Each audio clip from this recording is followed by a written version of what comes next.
Boa tarde, pessoal. Estamos em mais uma edição do nosso Chá das 6 e hoje nós vamos conversar com Maria Inês do Espírito Santo. Já estou aqui com o meu cafezinho. Se você ainda não buscou o seu, corre lá, busca seu café, seu chá, para bater esse papo com a gente. Então a gente vai falar com a Maria Inês do Espírito Santo e vamos falar sobre o livro que ela escreveu para a Letria, vamos falar sobre folclore. A gente está encerrando o mês do folclore. Ela já até entrou aí, ó, Maria Inês, vou chamá-la já.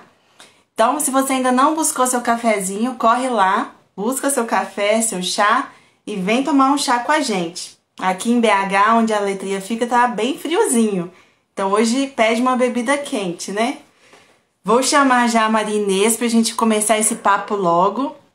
Vou adicionar você aqui, Maria Inês. Convidar.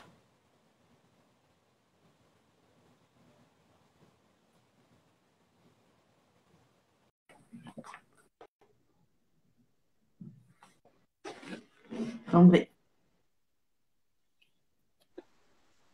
Oi, oi. Oi! Deu certo. O celular tem que É, ficar em pé. Foi deitado, eu tenho em pé. Tudo bem? Olá, bom te ver. Tudo bem? Tudo bem. Que bom que deu certo. Por... Complicadinho porque são tantas siglas e de tantas coisas agora, né? São tantas lives, mas acontece que deu certo, sim. Eu fui no Faro. Isso aí. Maria Inês, muito obrigada por topar bater esse papo aqui com a gente. Você já está tomando o seu chá aí também? O que você está tomando? Eu tô tomando meu chá, ué. Um chazinho? Mas é o que o seu? Ah, o meu é um chá misto de muitas coisas. Tem hibisco, tem várias coisas o meu chá. É um chá tonificante e purificador ao mesmo tempo. Ó, que delícia. Eu Aqui sou não da está turma do frio. café. Vocês estão com frio aí. Eu não estou com frio, né? Porque eu estou em Portugal. E tem uma diferença de horário grande. Para vocês são 6 horas, né? Eu estou tomando meu chá às 22 horas. Nossa. Então nem pode tomar muito café, Não nem pode chá tomar, preto, né? não, café nem chá preto, senão me atrapalha o sono, é. Nessa idade já tem que ter cuidado, porque senão a gente fica desperta na hora errada. Mas é gostoso estar com você, muito prazer em vê-la, é a primeira vez, e eu é que agradeço o convite, a oportunidade. Então, eu ainda não apresentei, eu vou só falar assim, bem por cima e depois vou deixar você mesmo se apresentar, viu?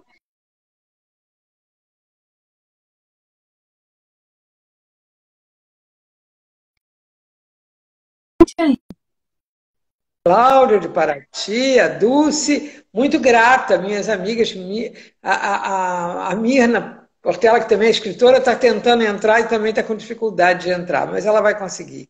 Ela é mais Ah, tá. esperta que eu. Então, eu estava querendo para te apresentar, né, Marinês? A Marinês é escritora, ela escreveu para a Letria esse livro aqui, que é o de Ó, Parcerias e chegou a minha. Trapaças, que a gente vai falar bastante sobre ele aqui, que tem ilustrações da Anabela Lopes, né? Que E essas a grande ilustrações Anabela. lindas. Esse livro é muito lindo, as ilustrações dele. Mas a Marinesa, além de escritora, também é pedagoga, psicóloga, psicanalista, terapeuta cultural, um monte de coisa, né? Fala um pouquinho mais sobre você aí, Marinês. O que te define? Quem é a Marinês? Olha só, é, a Maria Inês é essa pessoa disponível para uma boa conversa. Eu estava agora, quando eu estava vindo para cá, de dentro da casa para a sala, eu estava pensando que a Maria Inês não é uma pessoa de jogar papo fora.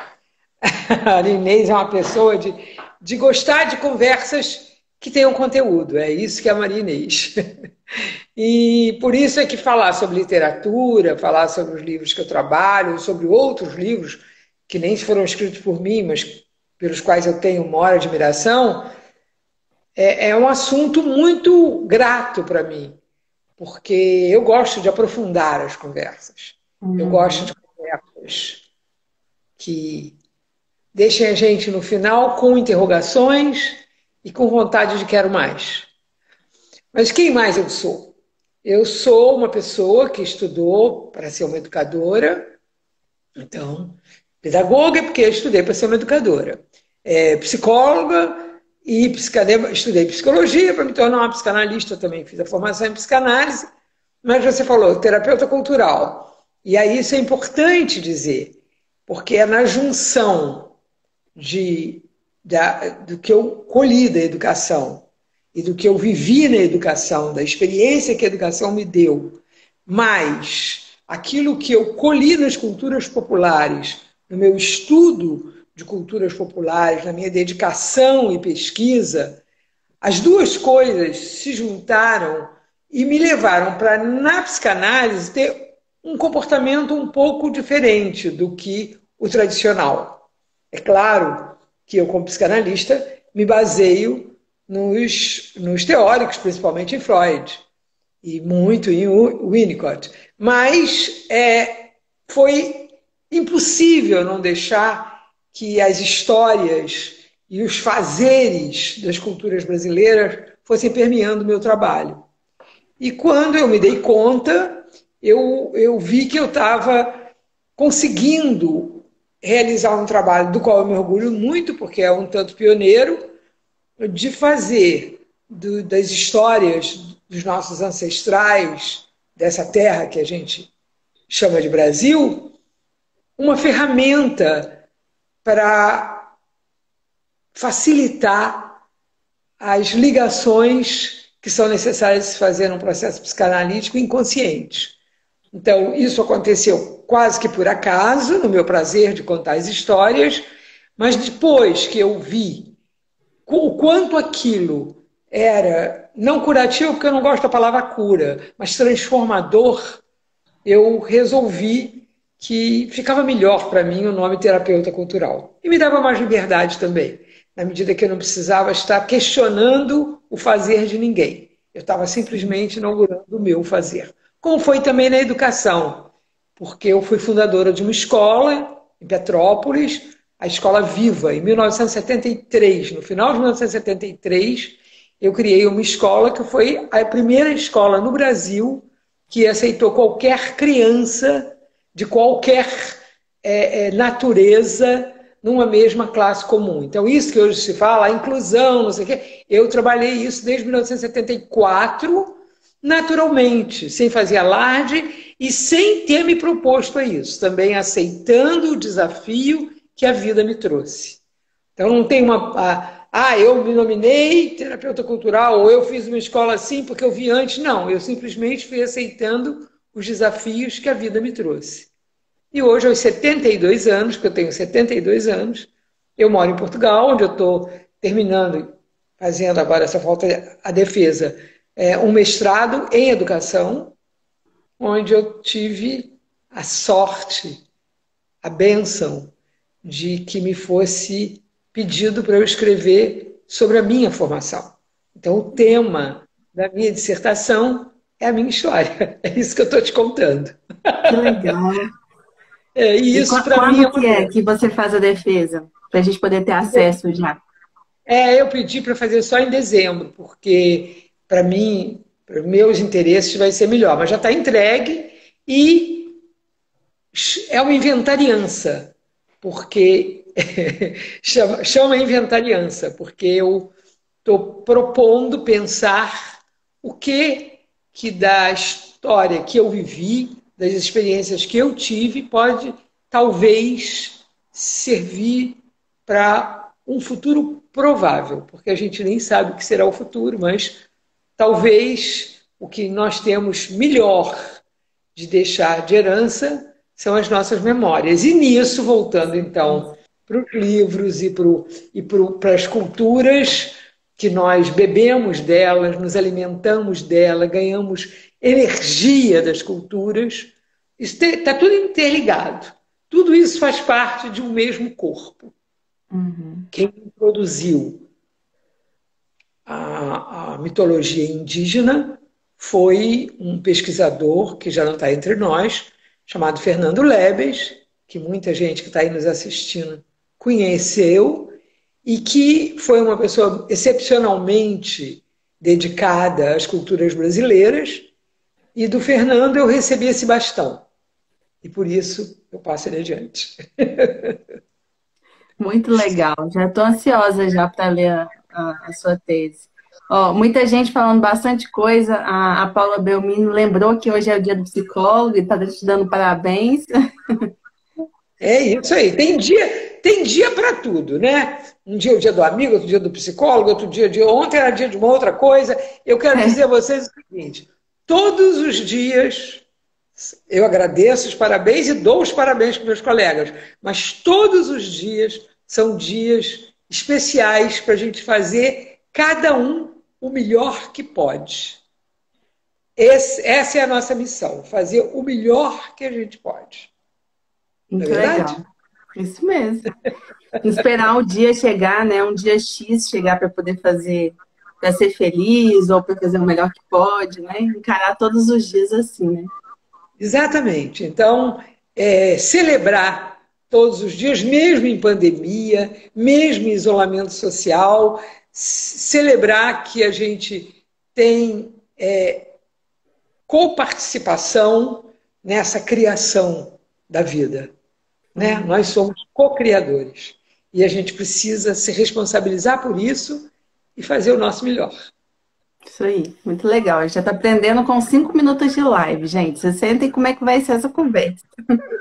Maria Como Inês, eu estou entendendo. Essa, eu falei para você, essa sou eu. Se tiver chato, você trata de perguntar não, outra coisa.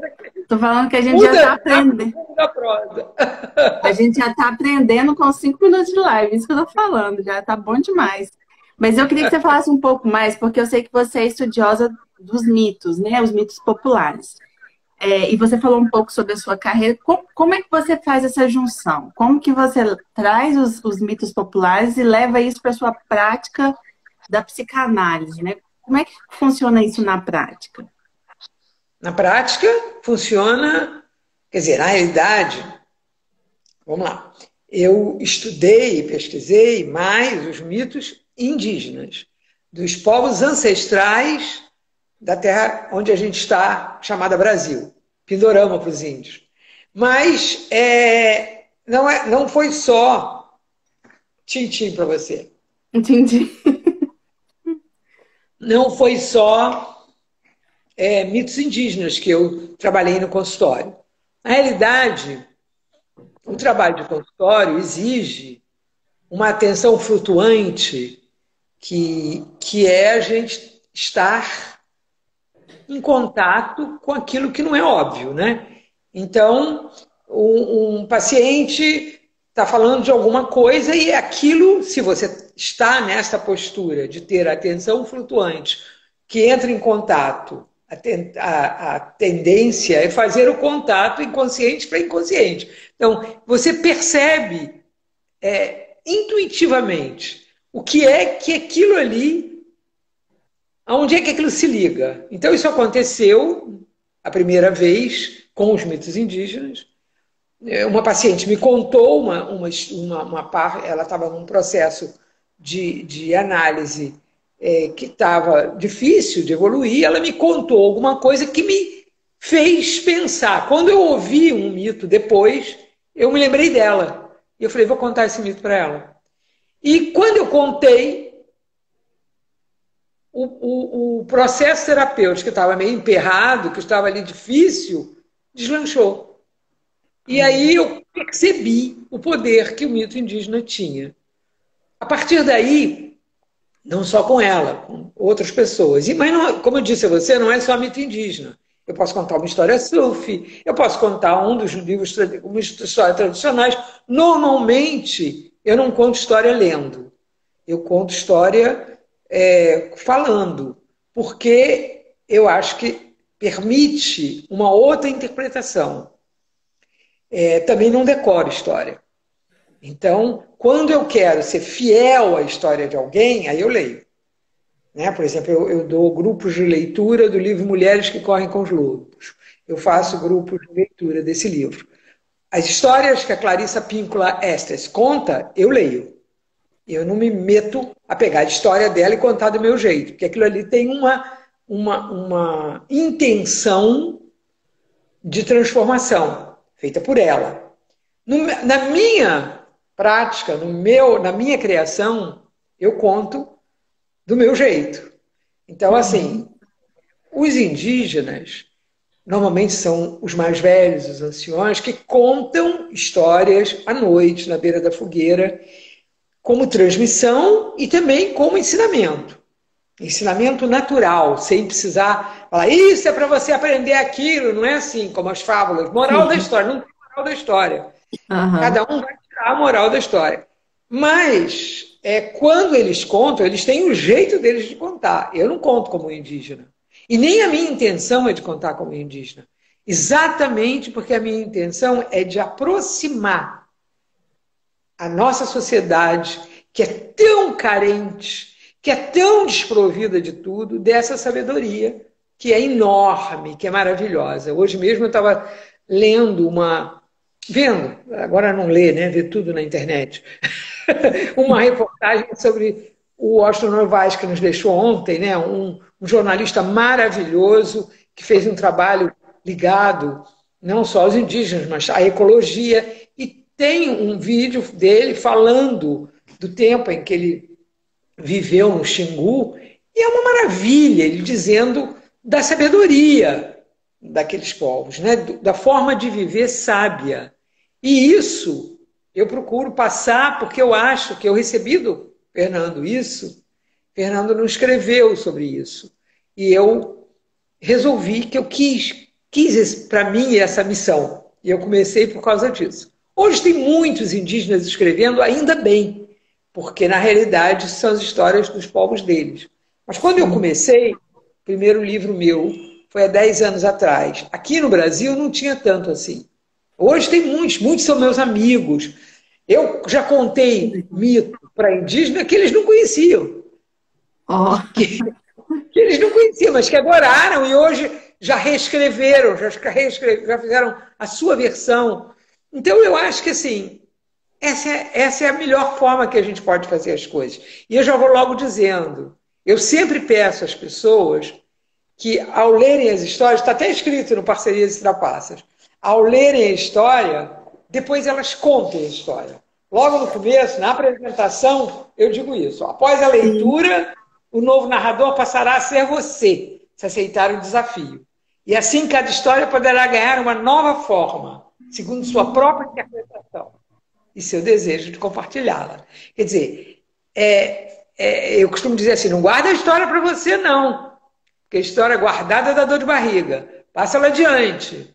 Aí a pessoa sempre me responde, mas eu não sei contar como você. Mas não é para contar como eu conto, é para contar do seu jeito. Cada um conta do seu jeito, né? Por isso que tem um ditado, quem conta um ponto, aumenta um ponto. Quem conta E um tem ponto, aumenta um problema ponto. a pessoa colocar um pouquinho do repertório dela ou isso tem que acontecer mesmo? Como é que você pensa isso? Não, não tem problema nenhum. A história, se você é fiel ao que você captou da história, segundo a Clarissa Pinkola, ela diz que a história tem uma coluna, tem um esqueleto. A história tem um esqueleto próprio. O enchimento que você vai dando a isso, ou o tom de voz, ou a forma de falar, se não fere esse veio central, está perfeito.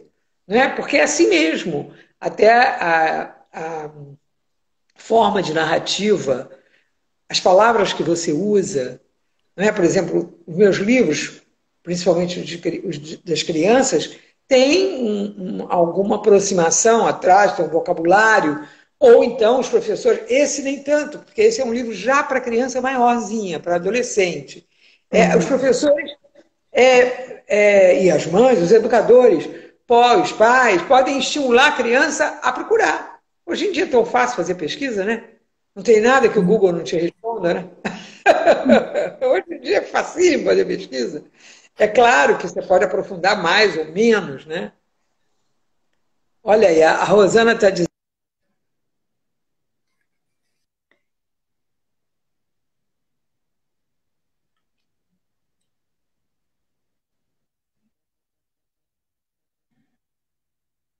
coisa aí. O que é a vida se não parcerias e trapaças? Cabe a nós fazermos com que as parcerias vençam as trapaças. A Rosana está trazendo essa reflexão. Pois é, Rosana, quando eu pensei, aliás, eu sou muito grata à Rosana que deu a oportunidade de Parcerias e Trapaças vir à luz. Esse foi um livro que ela me disse, escreve um livro para os adolescentes. E aí eu fiz esse livro.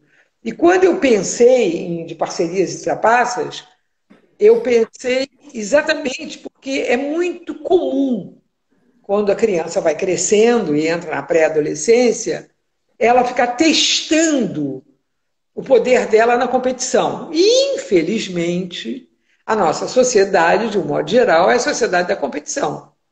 Não é? A Rosana está dizendo que travou, está travado para você? Não, travou por um tempo, mas já voltou. Pode ficar tranquilo. Tá. Então,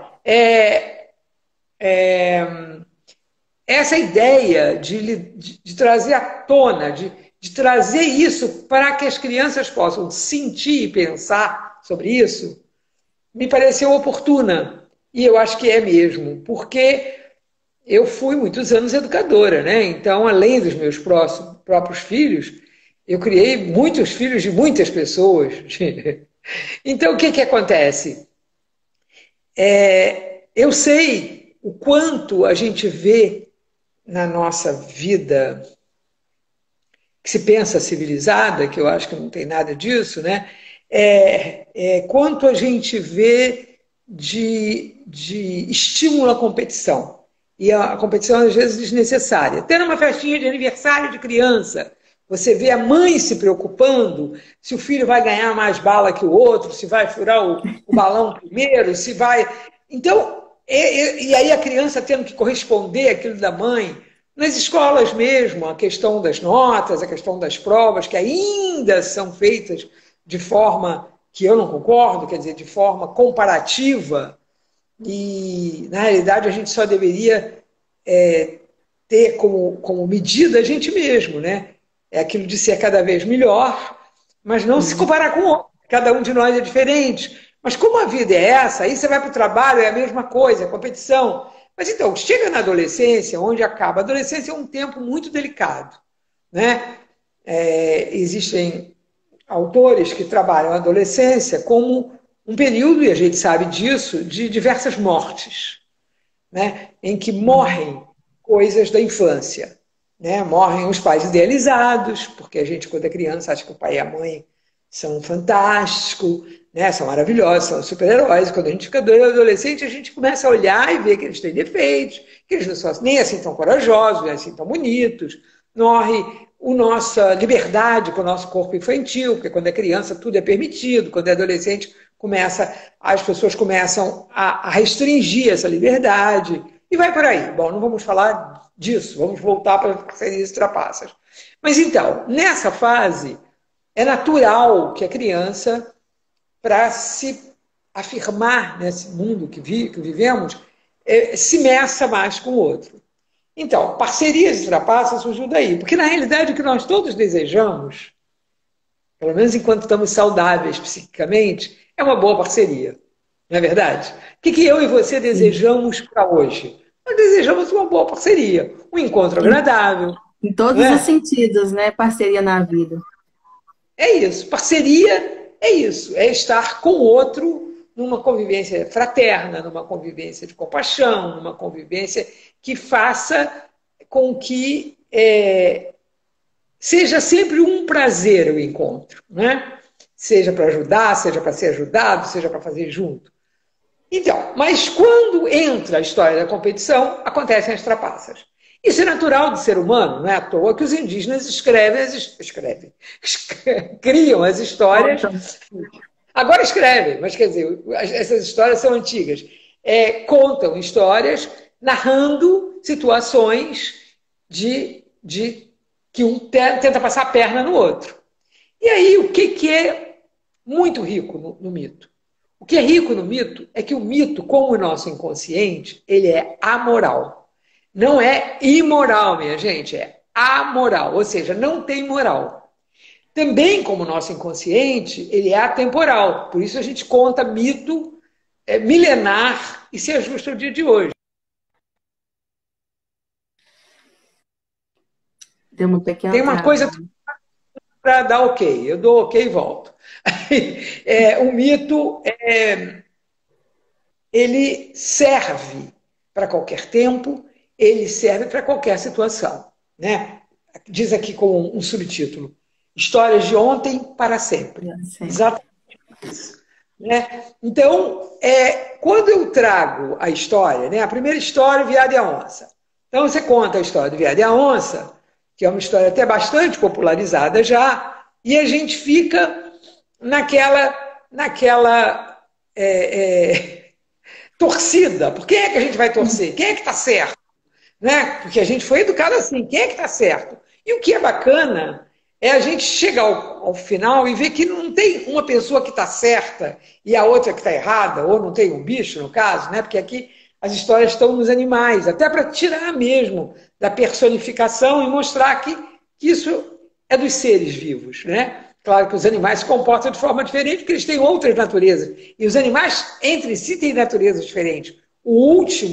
A última história desse livro vai chamar atenção para isso, para as naturezas diferentes, no caso da raposa e Do jabuti. Da raposa e do jabuti, que tem naturezas diferentes. Então, nós, seres humanos, também temos naturezas diferentes. E uns são mais competitivos, outros são menos. Uns são mais agressivos, outros são menos. Mas como é que a gente pode se relacionar melhor com o outro? E eu acho que a receita é muito simples. É preciso, primeiro, que a gente se conheça muito bem. A gente precisa se conhecer muito bem. Isso está lá na filosofia grega, está em todas as filosofias, na filosofia oriental. A gente precisa se conhecer. E ninguém pode se conhecer bem se não conhece as culturas do lugar onde viveu, onde vive, do lugar de onde veio. Quer dizer, na minha geração, você é muito jovem. E aí, me assistindo, acho que a maior parte das pessoas são muito jovens. Mas na minha geração, as pessoas foram todas muito impregnadas por a cultura norte-americana. A gente vivia com valores dos Estados Unidos. Eram esses os valores. E, claro, que isso vem por toda uma questão de pós-guerra, de como é que isso foi trazido, mas isso cria para o povo, seja qual for o povo, estamos falando aqui de Brasil, uma menos-valia. A gente não pode se sentir menos do que os outros. Se a gente não conhece a nossa história, se a gente não conhece a riqueza das nossas raízes, como é que a gente pode ter aquele bom orgulho, o orgulho de ser, não é o orgulho de ter, é o orgulho de ser alguém que interfere, que muda, que é capaz de construir. Não é? Então, o caminho é esse. Por isso, escrever para as crianças e os jovens. Por isso, não procurar moral da história, para que eles possam refletir. Outro dia, numa visita online que eu fiz, promovida por vocês da Litria, a uma escola de Belo Horizonte, uma criança perguntou, eles perguntaram coisas interessantíssimas, eram crianças muito inteligentes, e perguntaram qual é o personagem que você gosta mais, qual é o personagem que você gosta menos, e aí vem aquela história de que cada personagem tem várias facetas, como nós temos, né? Tem aspectos da Maria Inês que são interessantes, nem todos os meus aspectos são interessantes.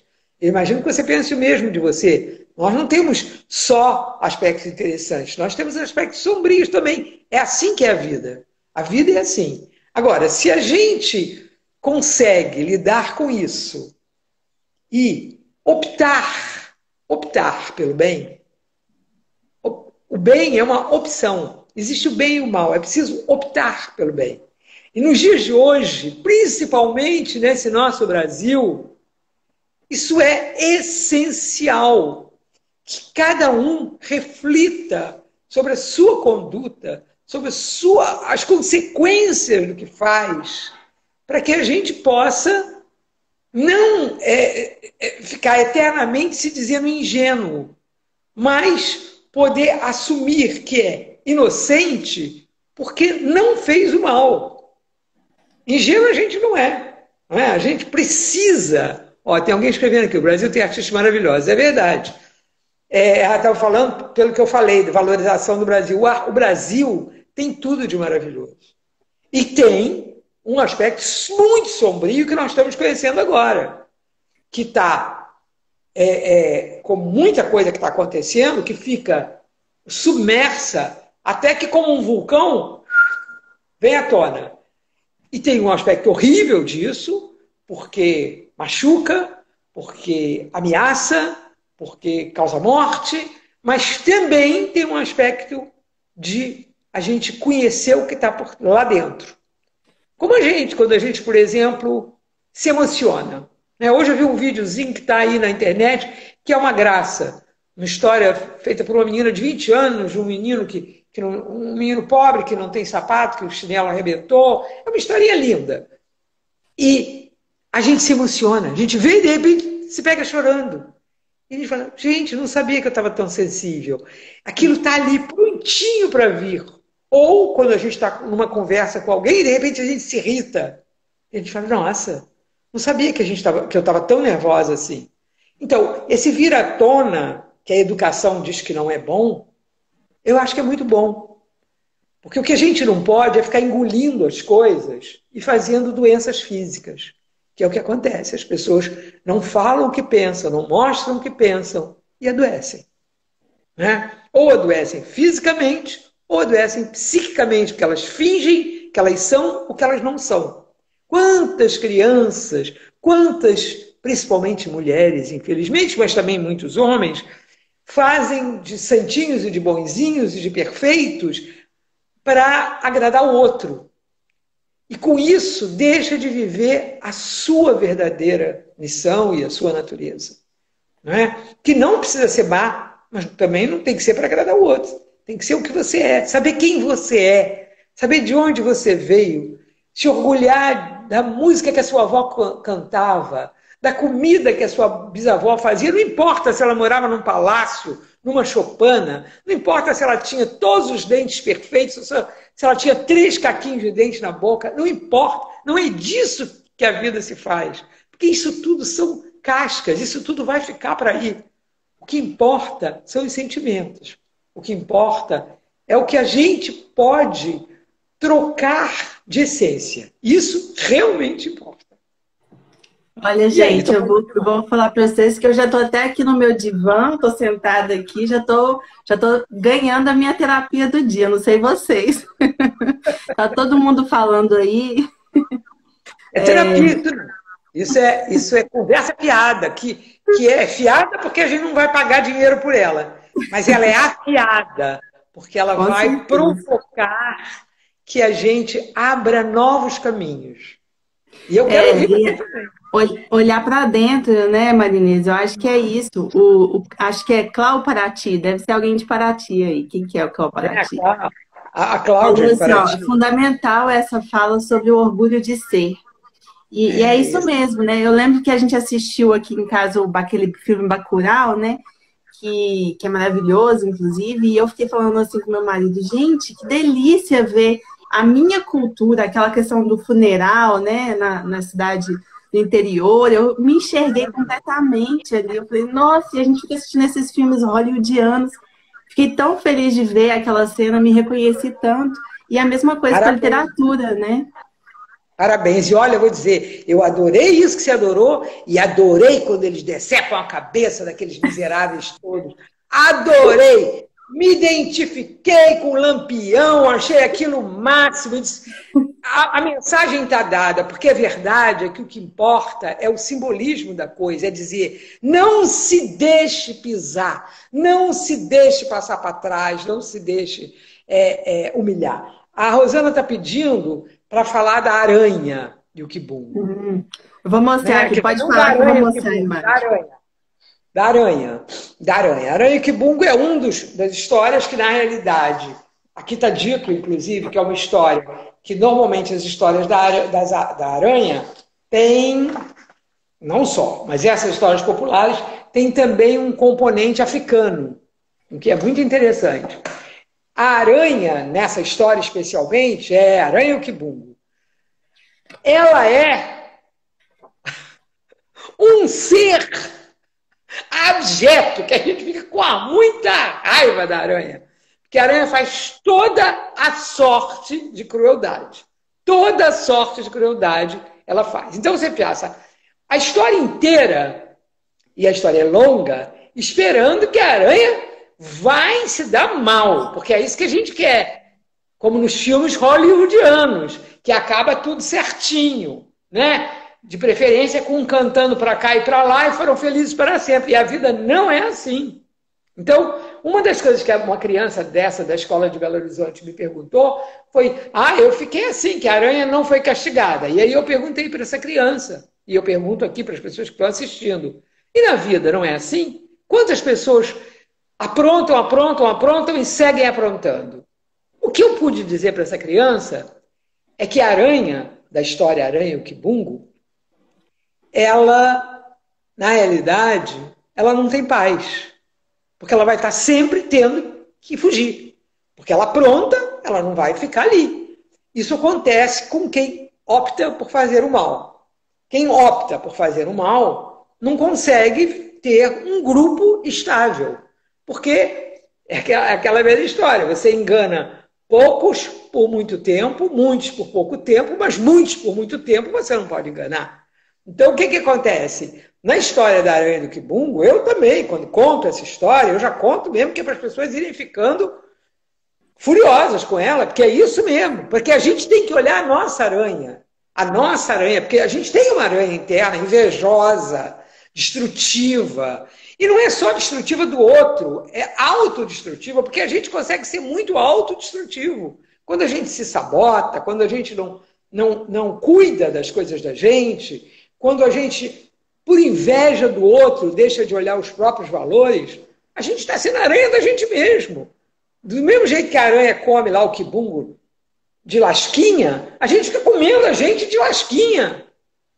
Então, assim, como essas histórias têm conteúdos para serem explorados, né? Abre um caminho, né? Uma que já disse que quer o livro da aranha. É isso aí, Cássia, vai no livro da aranha que você vai gostar mesmo, porque é importante a gente pensar que está nesse livro, de Parcerias e Trapaças. É uma das histórias, são 4 histórias. Como é que a gente permite, né? E aí tem a parte que ela vai para a casa do jacaré, porque primeiro ela engana o urubu, depois ela engana o jacaré, e aí o jacaré dá o que ele dá para ela dormir? O ninho, onde estão os ovinhos sendo chocados. Quantas vezes na vida nós somos tolos igual o jacaré? Que a gente abre a porta para o inimigo e ainda bota ele para ficar no melhor lugar da gente.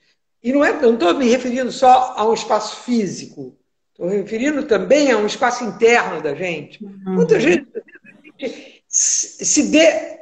Hoje, uma atriz famosa fez uma postagem dizendo: fui enganada pela fulana que se faz de lobo na pele de cordeiro. E eu li, mas eu pensei assim, mas se enganar com lobo na pele de cordeiro é coisa para criança de antes de 7 anos. Porque, como diz a Clarice Píncula Estes, depois de 7 anos, ninguém mais pode ser ingênuo. Não é possível ser ingênuo. Já está lá os 7 cabritinhos e o lobo para ensinar a gente que o lobo se disfarça de muitas coisas para comer os cabritinhos. Resta a gente não se deixar enganar. Eu vi que aí entrou uma das minhas filhas agora. Os meus filhos dizem: mãe, você é muito desconfiada. Não é questão de ser desconfiada. Eu aprendi desde muito cedo a dar valor à intuição. E a intuição é uma mestra. Porque quem é a intuição? A intuição é a herança filogenética, a herança dos nossos antepassados, que nos chega pelo inconsciente coletivo. Então, se a gente sente uma coisa, escuta aquilo que você está sentindo, analisa aquilo, porque aquilo certamente tem alguma razão de ser. E olha, a verdade é que quando a gente se previne, a gente poupa a gente e o outro. Porque, na verdade, quando você deixa o outro te fazer mal, você também está prejudicando o outro. Não é só você que está sendo prejudicado. Você prejudica o outro. Você não pode deixar o outro te fazer mal. Se você vê que o outro está te fazendo mal, cabe a você dar o limite. E você não dá limite ao outro, você dá o seu limite. Cada um de nós só pode dar o seu limite. As pessoas chegam e dizem assim, e que dá limite a essa criança? A gente não dá limite à criança, a gente dá o nosso limite, a criança aprende o limite dela. Então, assim também com os adultos, né? Se você não chama lobo de cordeiro, você não engana ele. Você admite que a natureza do lobo é diferente da natureza de cordeiro. Assim com os seres humanos também. Né? Tem histórias sufi maravilhosas sobre isso, que exatamente ensinam que cada um é de uma natureza. E cada ser humano é de uma natureza. Né? A Rosana está dizendo que a astúcia é fundamental, é isso? Fundadora Ela até dos mitos. falou antes aí, Maria Inês, que, porque aí você pode até comentar, porque como você disse, não existe moral, né, da história. Cada um vai tirar daquilo de acordo com a sua vivência. A Rosana falou que ela vê a aranha como uma sobrevivente pequena, insignificante, mas que dá conta de comer o quibungo. Então, assim, ela é uma sobrevivente, né? Então, é o que a Rosana viu dessa história. Eu acho que na hora que você é aranha e que você já foi, talvez, teve seus filhos comidos pelo quibungo, talvez você se identifique com a aranha.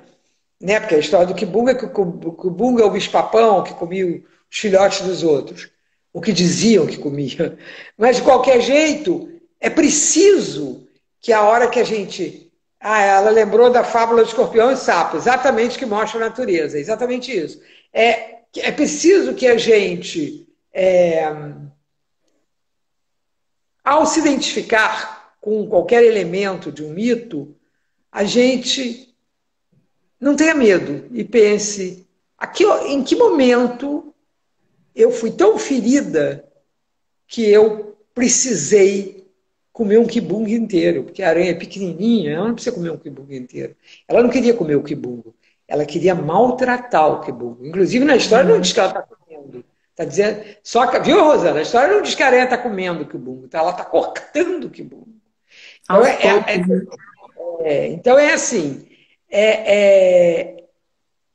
eu acho que é preciso que a gente possa não ficar... Porque o que faz? Aí eu vou lembrar do outro mito que eu conto, que é a Seiuci, que é a velha gulosa.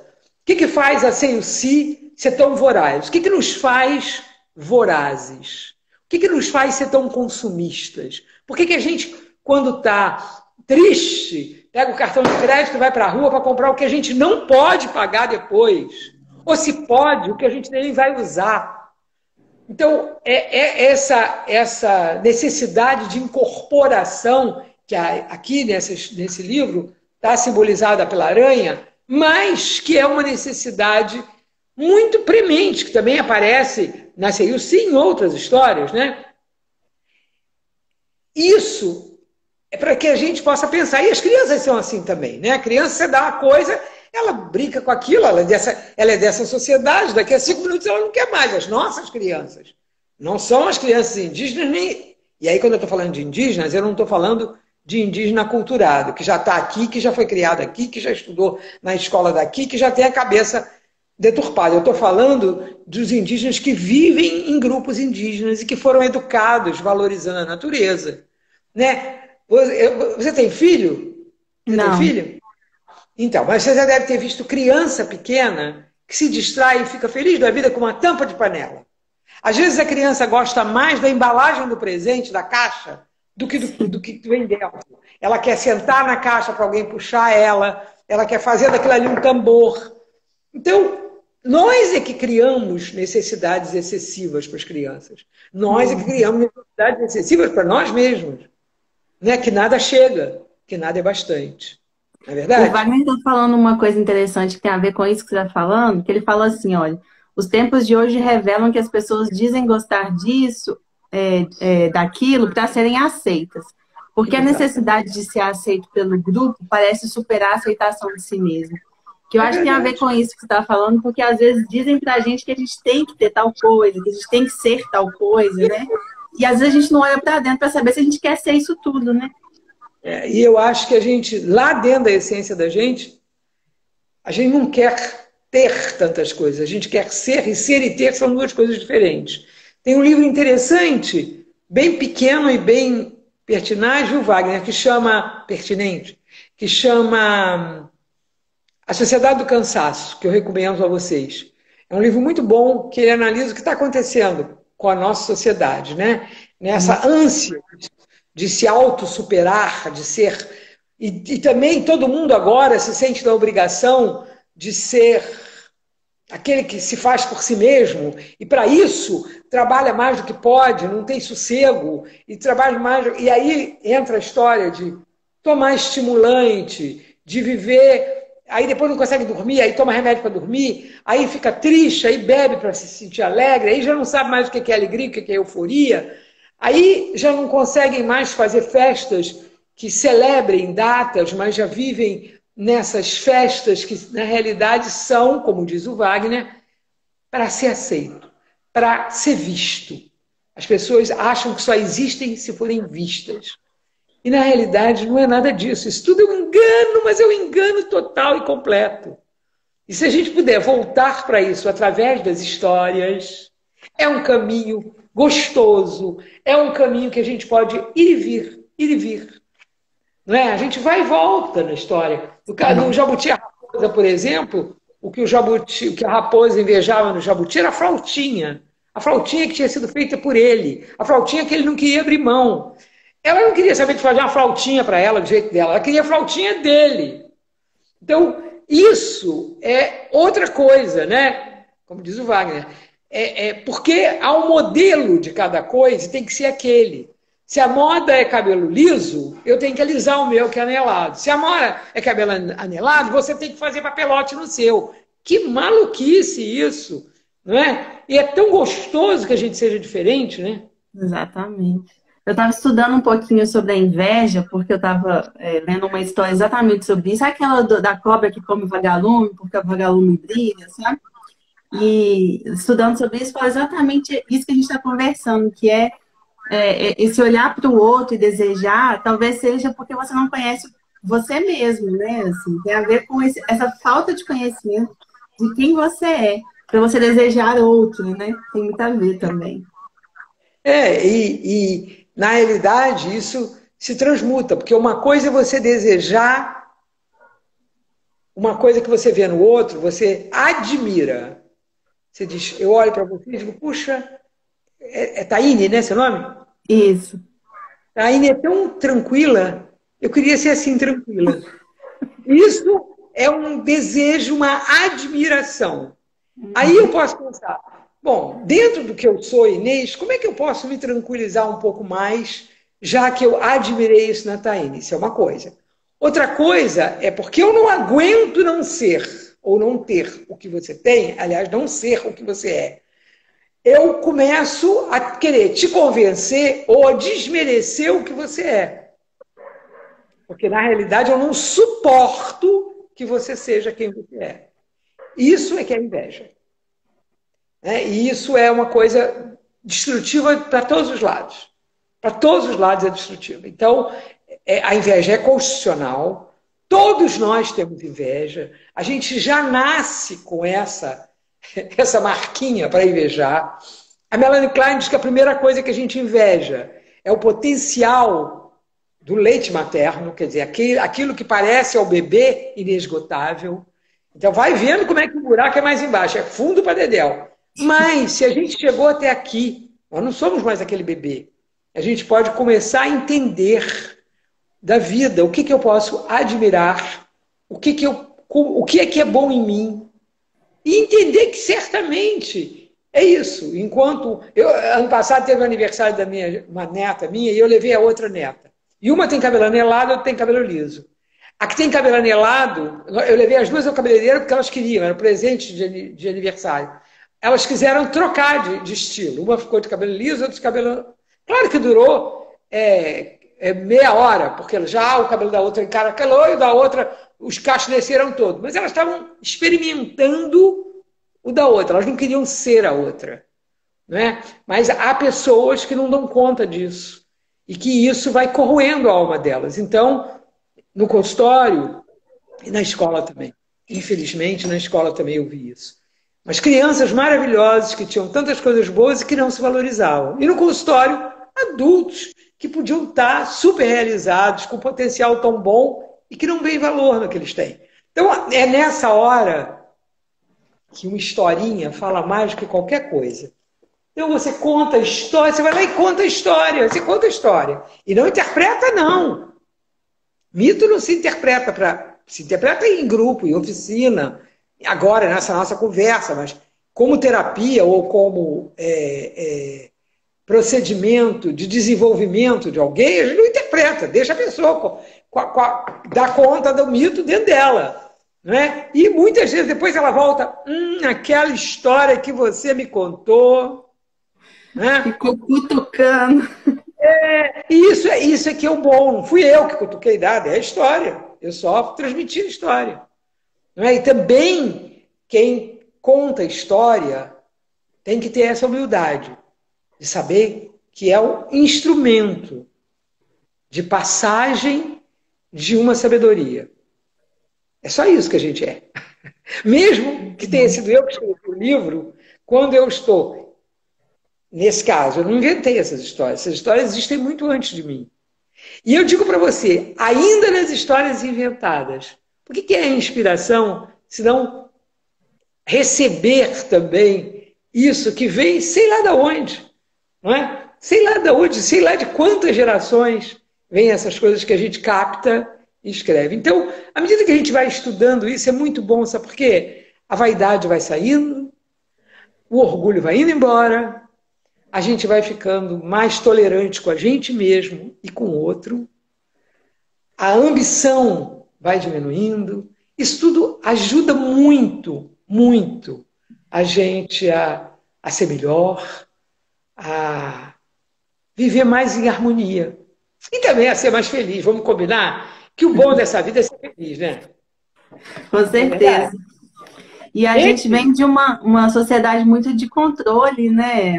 Assim, na escola, a igreja, algumas famílias tradicionais, é muito controle, né? Enfim. Que gera o quê? Que gera hipocrisia. Porque como ninguém é perfeito e tem muito controle, as pessoas são hipócritas, elas se fingem de perfeitas. Então é uma maluquice isso, que não tem fim. Para que a gente precisa fazer isso? A gente não precisa fazer isso. Né? Infelizmente, tem muita gente que já está tão adoecida que nem volta tem. Mas a maior parte das pessoas pode parar a pensar e dizer, pensando bem, deixa eu ler aqui esses livrinhos que dizem que são escritos para as crianças, mas que na realidade, se eles trazem a sabedoria milenar, eles servem para qualquer idade. Né? Eles servem para qualquer idade. E às vezes, numa reunião de família, numa situação delicada, vale contar uma história, às vezes, do que discutir alguma coisa. Ah, lembrei de uma história. Aí você conta a história e deixa quieto. Isso aí. Eu queria só ler um trechinho do que você fala no início, porque a gente está quase acabando. Infelizmente, o Instagram acaba com a nossa live em 1 hora. Mas no início, você fala sobre essa questão do que os mitos fazem, né, com a gente. Então, vou pegar aqui, ó, ele fala o seguinte... E agora eu me perdi. Na carta para o leitor. Na carta para o leitor. Eu digo que os mitos eu me explicam... perdi aqui, estava marcado, mas é que você fala sobre... Eles falam sobre a gente mesmo, né? É isso mesmo aqui. Mitos explicam a origem das coisas, das simpatias e antipatias entre os seres. Mitos revelam mistérios do tipo como tudo começou. O contato dos povos indígenas com comunidades próximas tornou alguma dessas histórias conhecidas. Bom, aí eu falo, não se pode saber quem as inventou, nem como elas eram de início. Mas, quer dizer, essa ideia de que os mitos falam de coisas que são nossas ajudam muito na educação. Porque quando você conta, por exemplo, o veado e a onça, que estão lá brigando por causa de quem é a casa. Vão construindo a casa e é interessante porque eles constroem a casa e dizem que é o Tupã que está ajudando. Eles não conseguem reconhecer que tem um outro ser como eles. Eles botam por uma divindade. Quantas vezes na vida a gente faz isso? Dá para o divino a responsabilidade, né? Em vez de assumir a responsabilidade. Tem um monte de gente aí andando sem máscara na rua, indo para os encontros, fazendo tudo e dizendo que Deus cuida. Isso é irresponsabilidade. Isso é uma forma de não saber ver o seu potencial. É exatamente para essas coisas que servem as histórias. Então, se alguém conta a história, ela está dizendo isso das entrelinhas. A história diz isso das entrelinhas. Não precisa mais nada. No Viado e a Onça, parece a história dos casamentos, né? É uma história que parece a história dos casamentos, que faz a casa, constrói a casa, e depois que vai morar junto é que vê que o bicho a coisa é mais complicada do que só uma casa. Quantos casais acham que é só comprar mobília, fazer isso, fazer aquilo, e depois, na hora da convivência, é que vão descobrir que são de naturezas diferentes. Né? Isso mesmo. Então, essa questão das naturezas, ela passa por essas histórias direto. E eu alerto a vocês para prestar atenção nisso, que é muito bom. Eu não consegui achar o texto, infelizmente saiu aqui, mas era falando exatamente isso, assim, né? Que você, acho que o mito mesmo quase como uma metáfora, né? Você se encontra nele, você se enxerga eu acho que nele. final, é uma metáfora mesmo. É possível reconhecer muita coisa que nos acontece no dia a dia, é isso? E podemos compreender um monte de coisas com essas aventuras que parecem às vezes tão absurdas quanto o conteúdo daqueles sonhos que temos enquanto dormimos. Porque exatamente, o mito é um sonho universal. Então ele vem trazendo porque o que acontece quando a gente dorme e sonha? É o nosso inconsciente falando, né? Então, isso que a gente sente, que às vezes a gente não consegue dar nome, a história traz, e a gente reconhece. Aí não precisa dar nome, porque presentifica. Eu costumo dizer que a contação da história é um ritual, é um rito. E que o rito presentifica o mito. E o mito presentifica esses afetos, negativos ou positivos, né? Porque a gente tem afetos de todo jeito. Né? Reconhecer que dá vontade de comer alguém em pedacinho, Rosana, eu tenho um monte de gente que eu quero comer em pedacinho, tem hora que eu quero mesmo comer em pedacinho, igual a aranha. Reconhecer isso me faz, por uns momentos, ter um alívio, porque eu entro em contato com esse meu lado, e depois me faz voltar para o espaço da compaixão e dizer, e eu no lugar dele, o que eu sentiria? Que esse também é uma brincadeira boa de fazer com as histórias. E se eu fosse a aranha? E se eu fosse o jacaré? E se eu fosse o urubu? Né? Como a gente faz com os sonhos na psicanálise, que você tem um sonho e leva para a psicanálise, e se o analista trabalha com a psicanálise como ela precisa ser trabalhada, ele vai dizer a você que as figuras do sonho, todas podem ser você. É uma forma de você se ver em muitos lugares. Né? Maria Inês, a gente está com 1 minuto só, senão o Instagram vai fazer a gente cair. Então eu queria agradecer muito o seu tempo. Não vai dar tempo mais a gente conversar. Mas foi maravilhoso. Muito obrigada. Né? Eu falei muito, deixei você falar muito pouco, né? Não, mas é para você falar. Foi uma delícia. É da minha natureza. Um beijo. Um beijo, muito obrigada. Obrigada, Letria. Obrigada a quem está me ouvindo, os amigos, os que eu não conhecia, que agora, de alguma forma, já fazem parte também do meu coração. Obrigada pela oportunidade. Sim? Uma boa noite para vocês. Boa noite. Tchau, gente.